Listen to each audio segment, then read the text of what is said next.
Dünyada her yıl 30 Mart günü Dünya Bipolar Günü olarak kutlanmaktadır.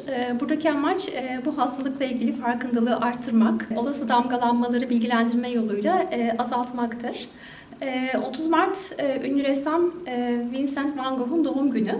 Van Gogh'un da bipolar bozukluk hastalığına sahip olduğu düşünülmektedir. Bipolar denilen hastalıkta depresif dönemler ve manik dönemler olmaktadır. Depresif dönemler kişiler için oldukça ızdırap verici olabiliyor. Özellikle konsantrasyon bozuklukları, iştah değişiklikleri, ilgisini çeken, zevk veren aktivitelere karşı ilgide azalma, hayattan zevk alamama, özellikle ağır vakalarda intihar riskiyle devam edebilen bir dönem, depresif dönem. Manik dönemse konuşma miktarında artma, hareketlilik, enerji artışı ve bu enerji artışıyla birlikte risk alıcı davranışlar da artma ile birlikte giden bir dönem.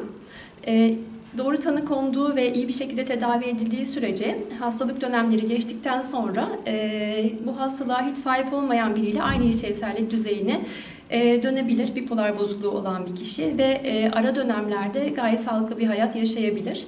Burada önemli olan hastalığa karşı bilgilendirmeyi arttırarak ayrımcılığı, damgalanmayı ve dışlanmışlığı azaltmak. Bunu da hastalıkla ilgili ruh sağlığı çalışanları olarak daha fazla bilgilendirmeyle yapabiliriz.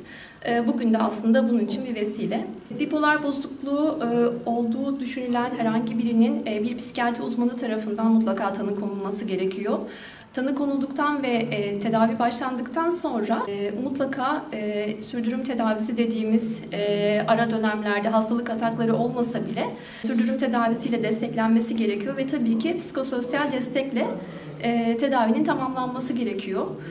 Bunun için psikiyatri poliklinikleri dışında bütün Türkiye genelinde toplum ruh sağlığı merkezleri var.